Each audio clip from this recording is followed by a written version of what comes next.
Hello everybody, I'm here on behalf of myself and to represent my constituents in Crookes who are overwhelmingly against this development. I want to highlight a premise of the National Planning Policy Framework as revised last year, which states that development that is not well designed should be refused, and this is the basis for what I want to say to you. The framework's presumption in favour of sustainable development guides Sheffield's forthcoming local plan in seeking to improve the environment and mitigate climate change, and warns against granting applications simply to meet objectively assessed needs for housing. Where local policies are out of date, the guidance is clear that permission should not be granted where any adverse impacts of doing so would significantly and demonstrably outweigh the benefits. The message to planning authorities is they should have the courage of their convictions to stand up against poor and mediocre residential design and reject development where it would have an overwhelmingly negative effect on people and the environment. But since the latest MPPF revision, there's been a marked shift in local authorities successfully defending design-based appeals, with inspectors using aesthetic and livability arguments to override the 5-year tilted balance. In light of this, I'm appealing to this committee to follow the example of other authorities by considering the real weight of arguments against this application, which is clear in the reports pack that you've had, which very much outweigh the outdated 5-year supply argument.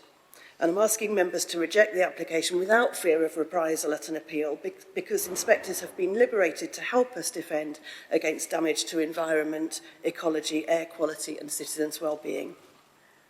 If Crookes, which is already an area of very high density housing, really does require more accommodation to be stuffed onto every available street corner, there's an overwhelming argument for that to be affordable family homes, not tiny apartments in an overbearing block with no parking provision in an area where on-road parking is already beyond full capacity, resulting in frequent reports of dangerous and illegal parking to the police.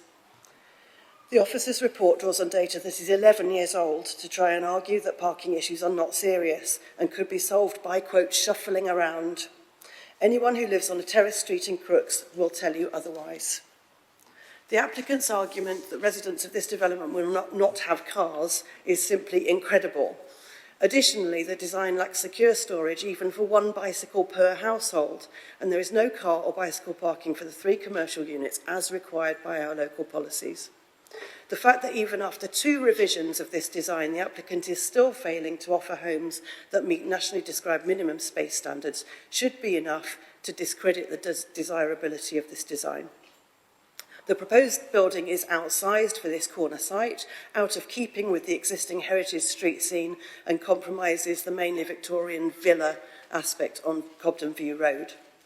Contrary to the officer's report, building to this scale will materially alter the whole aspect of this location to an overwhelming degree.